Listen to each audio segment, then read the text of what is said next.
إن الدنيا دار اختبار وابتلاء في الضراء أو السراء، فالناس في كل ذلك يختبرون، ونبلوكم بالشر والخير فتنة وإلينا ترجعون. فمن صبر على الضراء وشكر على السراء فقد فاز بعظيم الجزاء، إذ هو ينجح في الاختبارين ويفوز بالأجرين. قال عليه الصلاة والسلام: عجبا لأمر المؤمن، إن أمره كله له خير، وليس ذلك لأحد إلا للمؤمن. إن أصابته سراء شكر فكان خيرا له، وإن أصابته ضراء صبر فكان خيرا له. وقال مبينا أن مقدار الجزاء يكون على مقدار البلاء، وإن عظم الجزاء مع عظم البلاء، وإن الله إذا أحب قوما ابتلاهم، فمن رضي فله الرضا ومن سخط فله السخط. تلك هي الحياة، وتلك طبيعة الأحياء، حزن وهناء، وراحة وعناء، وبؤس ورخاء، وكله لا دوام له ولا بقاء. فلا حزن يدوم ولا سرور ولا بؤس عليك ولا رخاء. تتقلب الدنيا بأهلها، لا تدوم لهم حال بها، إن حلت أو حلت، وإن دنت أو دنت، وإن علت أو علت، وإن كست أو كست.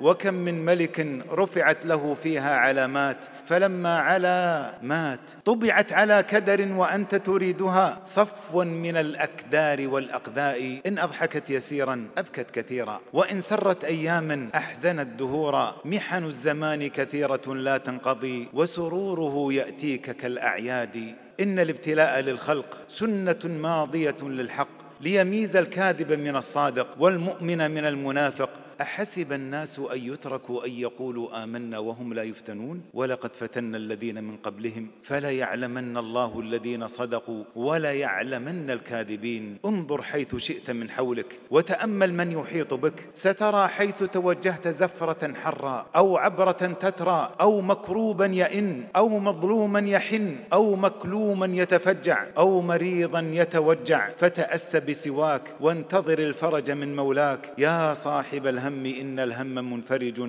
أبشر بخير فإن الفارج الله. إذا بليت فثق بالله وارض به، إن الذي يكشف البلوى هو الله. ارض بما قضى الله وقدر وحكم ودبر، إذ لا يقع شيء إلا بمشيئته وعلمه، والله يحكم لا معقب لحكمه. استقبل مقادير الله بإيمان متين ويقين مكين، بأن ما أصابك لم يكن ليخطئك، وما أخطأك لم يكن ليصيبك، وأنه لن ينتهي شيء إليك إلا ما قدره الله عليك. قل لن يصيبنا إلا ما كتب الله لنا، وليس بمقدورك أن ترد مكتوب القضاء أو تمنع مقدور البلاء. فارض بما قدر الله لك، ولا تجزع بما نزل بك، فإنك إن رضيت جرت عليك المقادير وأنت مأجور، وإن سخطت جرت عليك المقادير وأنت مأزور. ما قد قضي يا نفس فاصطبري له، ولك الأمان من الذي لم يقدر. ثم اعلمي أن المقدر كائن حتما عليك، صبرت أم لم تصبري. يا صاحب الهم لا تنس أنك عاجز ضعيف، وأن أمرك بيد الرؤوف اللطيف. فارض بما قدر الله لك، فوجه له ركاب الرجاء، وارفع إليه أكف الدعاء. توجه إليه مبتهلا وناجه سبحانه قائلا: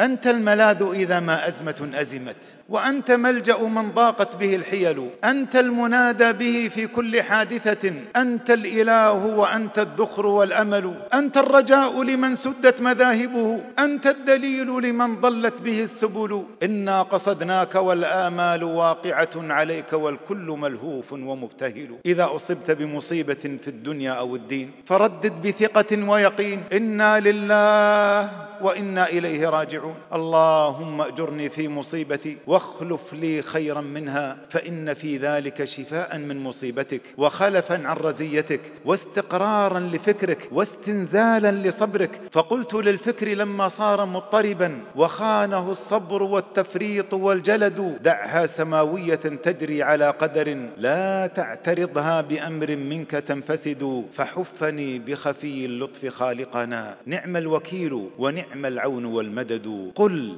إن نزل بك كرب أو ألم بك خط، اللهم رحمتك أرجو، اللهم رحمتك أرجو، فلا تكلني إلى نفسي طرفة عين، وأصلح لي شأني كله، لا إله إلا أنت. أحسن الظن بربك تجده عند ظنك. قال الله تعالى في الحديث القدسي: أنا عند ظن عبدي بي، إن ظن بي خيرا فخير، وإن ظن بي شرا فشر. دع الجزع عند الموجعة، والجأ إلى الله في الضيق والسعة. لا تجزعن إذا نالتك موجعة، واضرع إلى الله يسرع نحوك الفرج. ثم استعن بجميل الصبر محتسبا، فصبح يسرك بعد العسر ينبلج.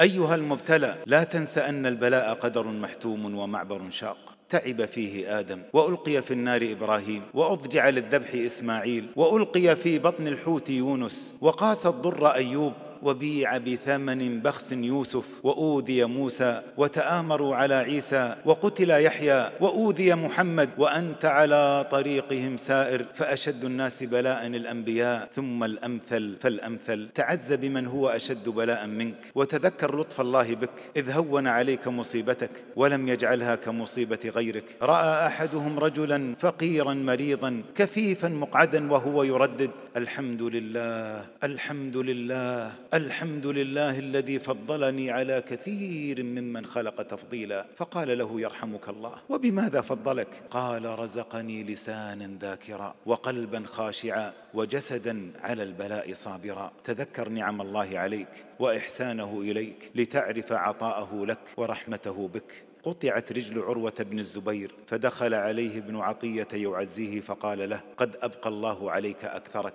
عقلك ولسانك وبصرك وسمعك ويديك وإحدى رجليك. فقال عروة: والله ما عزاني أحد بمثل ما عزيتني به. أيها المحزون، تذكر أن البلاء باب رحب لحط الخطايا وتكفير السيئات، وأن البلاء لا يزال بالمؤمن في نفسه وولده وماله حتى يلقى الله وما عليه خطيئة. قال الله تعالى في الحديث القدسي: وإذا ابتليت عبدا من عبادي مؤمنا فحمدني على ما ابتليته، فهو يقوم من مضجعه ذلك اليوم كيوم ولدته أمه من الخطايا. وتذكر أنه يود أهل العافية يوم القيامة لو أن جلودهم قرضت بالمقاريض مما يرون من ثواب أهل البلاء. وتذكر أنه قد تكون لك عند الله درجة في الجنة فما تبلغها إلا بالصبر على البلاء والمحنة. قال النبي صلى الله عليه وسلم: وإن الرجل ليكون له عند الله المنزلة فما يبلغها بعمل، فما يزال يبتليه بما يكره حتى يبلغه إياها. أرأيت أيها المبتلى كيف تبلغ بالبلاء الدرجات العلا؟ فسبحان من قد ينعم بالبلاء ويبتلي بالنعماء. فيا أيها الممتحن بالبلاء، فيا أيها الممتحن بالبلاء، فيا أيها الممتحن بالبلاء، الموعود إن صبرت بعظيم الجزاء. الثبات الثبات الثبات الثبات. إن نزلت بك ملمة من الملمات